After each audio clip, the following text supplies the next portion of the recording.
Praise the lord. మన ప్రభువును మన రక్షకుడును అయిన యేసుక్రీస్తు అతి పరిశుద్ధ నామమునకు వేలాది వందనాలు, స్తుతులు, స్తోత్రాలు. దేవుని ప్రియ సంఘమైన మీ అందరికీ కూడా ప్రభువునందు శుభములు, బెరకా బ్లెస్సింగ్స్, బెరకా ఆశీర్వాదములు అనుదిన క్లుప్త వాక్య ధ్యానములకు మిమ్మల్ని ప్రేమపూర్వకంగా ఆహ్వానిస్తున్నాను. ఈరోజు లేఖన భాగము రోమిలకు రాసిన పత్రిక 5వ అధ్యాయము 6వ వచనము నుండి 9వ వచనం వరకు. ఏలైనగా మనం ఇంకా బలహీనులమై ఉండగా క్రీస్తు యుక్త కాలమున భక్తిహీనుల కొరకు చనిపోయాను. నీతిమంతుని కొరకు సైతం ఒకడు చనిపోవట అరుదు, మంచివాని కొరకు ఎవడైనా ఒకవేళ చనిపోవ తెగింపవచ్చును. అయితే దేవుడు మన ఎడల తన ప్రేమను వెల్లడిపరుచుచున్నాడు. ఎట్లనగా మనం ఇంకను పాపులమై ఉండగానే క్రీస్తు మన కొరకు చనిపోయాను. కాబట్టి ఆయన రక్తము వలన ఇప్పుడు నీతిమంతులముగా తీర్చబడి మరింత నిశ్చయముగా ఆయన ద్వారా ఉగ్రత నుండి రక్షింపబడుదుము అని అంటున్నాడు. ఏలయనగా మనం ఇంకా బలహీనులమై ఉండగా క్రీస్తు యుక్త కాలమున భక్తిహీనుల కొరకు చనిపోయాను. బలహీనత 2 రకాలు, ఆత్మ సంబంధంగాను అలాగనే శరీర సంబంధంగా, ఇంకొకటి కూడా మనం చెప్పవచ్చు మానసికంగా. కానీ మనము ఆత్మ సంబంధులము గనక ఇప్పుడు మనం దాని గురించి మాట్లాడుకుందాం. శరీర సంబంధముగా బలహీనులు ఉండవచ్చు, ఆత్మ సంబంధము కూడా బలహీనులుగా ఉండవచ్చు. ఆత్మ సంబంధంగా బలహీనులముగా ఉంటున్నామనంటే మనం పాపములో ఉన్నట్టు. కాబట్టి ఇక్కడ మనం ఇంకా బలహీనులమై ఉండగా క్రీస్తు యుక్త కాలమున భక్తిహీనుల కొరకు చనిపోయెను. సరైన సమయములో చాలా సంవత్సరాలుగా మరి యూదులు మెస్సియా కోసం ఎదురు చూస్తూ ఉన్నారు. వారు అనుకున్న సమయంలో రాలేదు, కానీ తండ్రి అయిన దేవుడు తన నిర్ణయ కాలంలో యేసుక్రీస్తు వారిని ఈ లోకంలోనికి మన కొరకు పంపించాడు.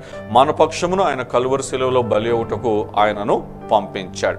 చూడండి, నీతిమంతుని కొరకు సహితము ఒకడు చనిపోవట అరుదు. చాలా అరుదుగా నీతిమంతుని గురించి ఎవరైనా ఒకరు ఎక్కడో చోట మరి మరణిస్తారు.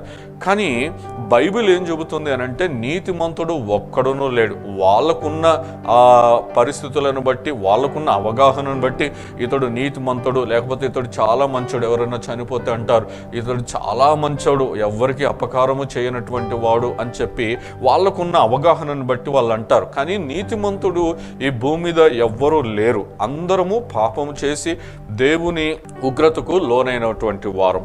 ఇక్కడ మనము చూసుకున్నట్లయితే నీతిమంతుని కొరకు సహితము ఒకడు చనిపోతారదు, మంచివాని కొరకు ఎవడైనా ఒకవేళ చనిపోవ తెగింపవచ్చును. అయితే దేవుడు మన ఎడల తన ప్రేమను వెల్లడిపరుచుచున్నాడు. ఎట్లనగా మనం ఇంకనూ పాపులమై ఉండగానే క్రీస్తు మన కొరకు చనిపోయెను. క్రీస్తు ఎప్పుడు చనిపోయాడు అనంటే, మనం ఇంకనూ పాపులమై ఉండగానే. ఎవడైనా ఒకని కొరకు మరణిస్తాడు. ఒకవేళ వాడు మంచివాడైతే తెగిస్తాడు వాడి గురించి మరణించడానికి. ఎవడైనా ఒకడు నీతిమంతుడని అవగాహనతో అతని కొరకు మరణిస్తాడు. అది చాలా అరుదుగా జరిగే సంఘటన. కానీ ఇక్కడ లోకంలో ఉన్నటువంటి సమస్త మానవాళి కొరకు, అది కూడా మంచివారని కాదు, నీతిమంతులని కాదు, కానీ అపవిత్రతతో పాపములో పుట్టి పాపములో పెరిగి పాపంలో నశించిపోవలసినటువంటి వారమైన మన కొరకు క్రీస్తు మరణమయ్యాడు. మరి దేవుడు మన ఎడల తన ప్రేమను వెల్లడిపరుస్తున్నాడు. ఈ రకంగా మరణమై, మనం చెడ్డవారమై ఉన్నప్పటికీ కూడా మన కోసము మరణించి తన ప్రేమను మనకు వెల్లడిపరుస్తున్నాడు. కాబట్టి ఆయన రక్తము వలన ఇప్పుడు నీతిమంతులముగా తీర్చబడి మరింత నిశ్చయముగా ఆయన ద్వారా ఉగ్రత నుండి రక్షింపబడుచున్నాం. కాబట్టి ఈరోజు మనము ఉగ్రత నుండి ఎలాగున రక్షింపబడుచున్నామంటే, ఆయన మన కొరకు మన పాపముల నిమిత్తం కలువరి సిలువలో చేసిన త్యాగమును బట్టి.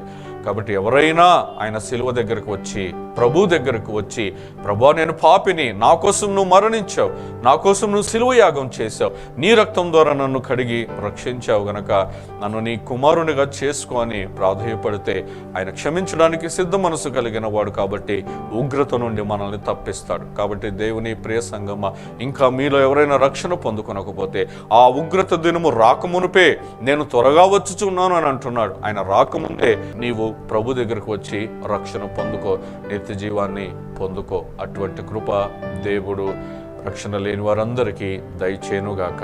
ఆమేన్. Praise the lord.